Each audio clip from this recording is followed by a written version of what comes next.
Today is Tuesday, February 14th. What to know today about a shooting on a college campus, including details from a press conference overnight. Also, what's being called unprecedented data about teen girls. The CDC is saying it's an urgent call to take action. Plus, tensions with China are not stopping big business in Michigan. How Amazon is moving self-driving cars forward, bringing back Barney, and a few Valentine's Day deals. Those stories and more news to know today coming up. Welcome to The Newsworthy. All the day's news in around 10 minutes. Fast, fair, fun, and on the go. I'm Erica Mandy. Thanks so much for being here. You ready? Let's do this. Well, unfortunately today, we have to tell you about another mass shooting on a college campus. A gunman opened fire at Michigan State University last night. 3 people were killed, and 5 others had to be rushed to the hospital. The suspect also died of a self-inflicted gunshot. The university says one shooting happened in an academic building, another at the MSU Union. But authorities are still trying to figure out whether the gunman knew the people he targeted or had any kind of affiliation with the school. Classes are canceled today, as well as all university activities. The FBI says this investigation will likely continue for weeks. Separately, authorities are investigating another violent rampage out of New York City.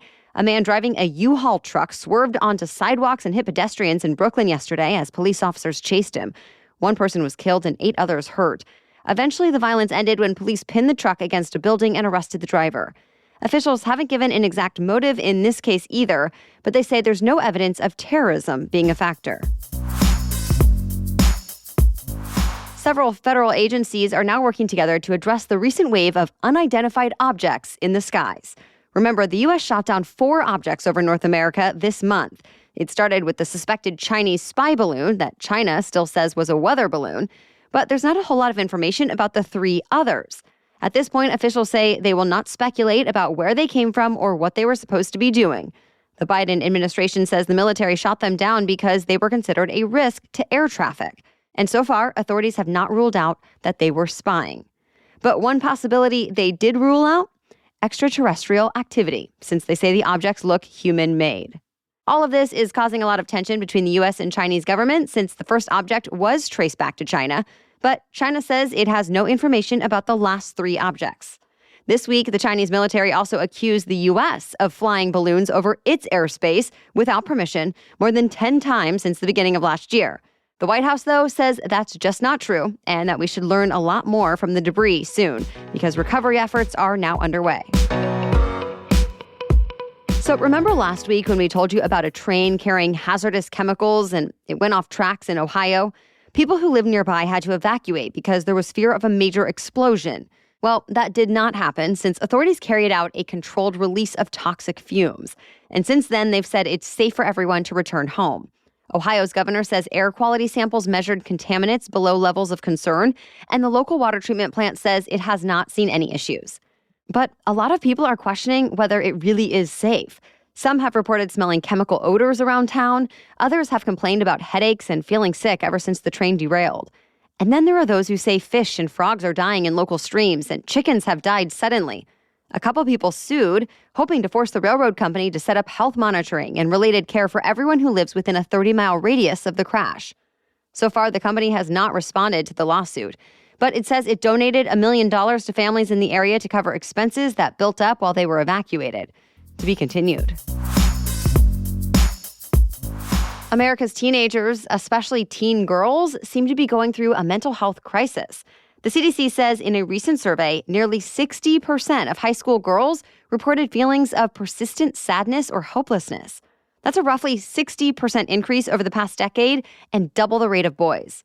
And 30% reported they seriously considered attempting suicide. This survey was given to 17,000 high schoolers across the U.S. in the fall of 2021. It did not ask students about reasons for their feelings or thoughts, but many doctors point to the COVID-19 pandemic, since it brought more stresses, isolation, and loss into young people's lives. The CDC also notes there has been an increase in reports of sexual violence among high school girls. So the government health agency says schools should prioritize teaching kids about sexual consent, managing emotions, and asking for what they need. Also, that schools in general need to be safer and more inclusive. If you or someone you know is experiencing a mental health emergency, there are places to turn. For example, dial or text 988 to reach the Suicide and Crisis Lifeline. It took nearly 6 decades, but now one of the first Black officers in the Green Berets is getting the military's highest honor. Retired Army Colonel Paris Davis was first nominated for a Medal of Honor back in 1965, but the Army somehow lost the nomination. His commander resubmitted it, and then the nomination disappeared again. The colonel has said he knew race was a factor since this all happened at the height of the civil rights movement. But his legacy has lived on anyway. Davis was 26 when he disobeyed orders to abandon his team on the battlefield during the Vietnam War. He was hurt in enemy fire, but was still able to rescue every member of his team. Well, this week, President Biden personally called Colonel Davis to let him know he would finally receive the Medal of Honor. And soon, he'll be headed to the White House for a medal presentation. Still ahead, why thousands of new jobs are coming to one state, a new milestone for self-driving cars, how this year's Super Bowl ratings stacked up, and more. But first, let's take a quick break for our sponsor.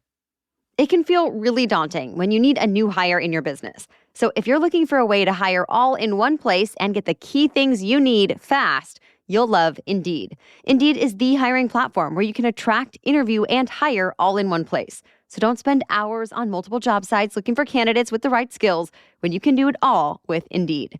Find top talent fast with Indeed's suite of powerful hiring tools like Indeed Instant Match, assessments, and virtual interviews. In fact, candidates you invite to apply through Instant Match are 3 times more likely to apply to your job than candidates who only see it in search, according to Indeed's U.S. data. Indeed knows that when you're doing everything for your company, you cannot afford to overspend on hiring. That's why with Indeed, you only pay for quality applications that match your must-have job requirements. So visit Indeed.com/newsworthy to start hiring now. Just go to Indeed.com/newsworthy. Indeed.com/newsworthy. Terms and conditions apply. Cost per application pricing not available for everyone. Need to hire? You need Indeed. Well, it seems like some live events are still as popular as ever. Preliminary data shows Sunday's Super Bowl brought in, on average, about 113 million viewers in the U.S. alone, making it the 3rd most watched television show of all time. The only programs to ever have a larger audience were also Super Bowls in 2015 and 2017. Since then, viewership had been on the decline. In fact, it was just 2021 when Super Bowl viewership fell to a 10-year low. But the Kansas City Chiefs and the Philadelphia Eagles really seem to attract a crowd, not to mention Rihanna.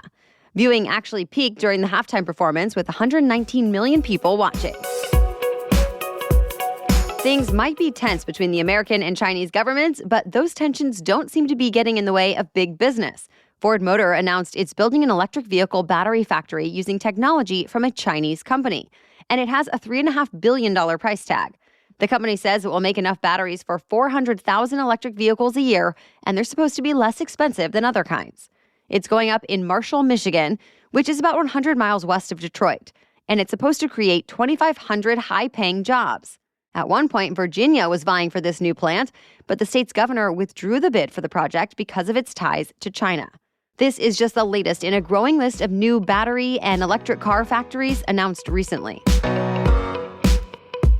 Amazon's new self-driving car that drives without a steering wheel or pedals is now actually giving rides. And this is the first time a vehicle designed without human controls has taken passengers on a public road. For now, Amazon's self-driving unit Zoox is just using its employees as passengers, giving them a shuttle service between Zoox buildings that are about a mile apart in California. It's trying to get more clearances now so it can expand its service to the public as well. Zoox is just one of a few companies that's racing to launch robo-taxi businesses. One big purple dinosaur is coming back from extinction. We're talking about the kids' character, Barney. Mattel announced plans to relaunch Barney with a new slate of toys, clothing, books, and accessories. Plus, there will be a new animated series that will debut next year. Originally, Barney and Friends was a live-action show that came out in 1992 on PBS. It eventually went off the air in 2010. But Mattel says it's time to bring Barney back to tap into the nostalgia of generations who grew up with the iconic character and are now parents themselves. It's Valentine's Day, and if you want to treat your loved ones or yourself, there are a lot of places offering some V-Day specials. For example, Krispy Kreme and Dunkin' brought back their heart-shaped donuts, and both Pizza Hut and Papa John's will let you order heart-shaped pizza. White Castle is bringing back its dine-in dinner service for two, but you have to make a reservation to really get the fine dining experience there. There are also plenty of options for anyone who's shunning love this Valentine's Day. At several Hooters locations, you can shred a picture of your ex for 10 free wings. And hard seltzer brand Topo Chico will let you send your ex a real scorpion in a heart-shaped box that's safe to eat. No matter what you do today, we want to say that we love you, our listeners. So thank you so much for being here, and happy Valentine's Day.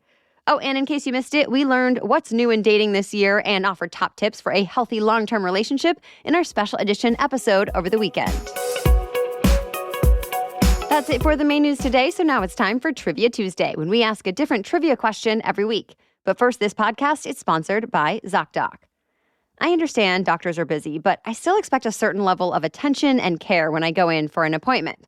If I ever feel like a doctor is rushing me through the office or not willing to answer my questions, that's a cue for me to start researching and find a new doctor who can focus on me, listen, and prioritize my health and my understanding of what's going on. And when I need a new doctor, ZocDoc is part of that research process. ZocDoc is the only free app that lets you find and book doctors who are patient-reviewed, take your insurance, are available when you need them, and treat almost every condition under the sun. In fact, millions of people use ZocDoc's free app to find and book a doctor in their neighborhood who is patient-reviewed and fits their needs and schedule just right. Yes, it's free. Go to ZocDoc.com/newsworthy and download the ZocDoc app for free and find and book a top-rated doctor today. Many are available within 24 hours. That's ZocDoc.com/newsworthy. ZocDoc.com/newsworthy. Okay, now back to Trivia Tuesday. Today's trivia question is, a group of ravens is known as what? We are actually taking a short break from social media while we're down a team member and focusing on some other aspects of the business.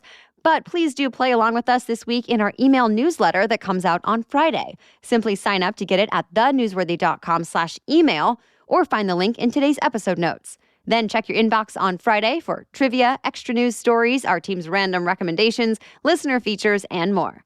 As for last week's trivia question, which monarch officially made Valentine's Day a holiday in 1537? The answer is England's Henry VIII. This dates all the way back to 1537. That's when King Henry declared February 14th the holiday of Valentine's Day by royal charter. The theories as to why we chose this date go back even further. The most popular legend says it all started in the Roman era, when soldiers were thought to be better fighters if they were single. So Emperor Claudius II made it illegal for young soldiers to get married. St. Valentine was thought to be a priest who kept performing weddings for young soldiers in secret. When Claudius found out, St. Valentine was arrested and then executed on February 14th. Today, Valentine's Day is celebrated with romantic meals, candy hearts, flowers, and of course, greeting cards, also known today as Valentines. All right, thank you so much for listening and joining us today. We'll be back with another news roundup tomorrow. Until then, have a great day.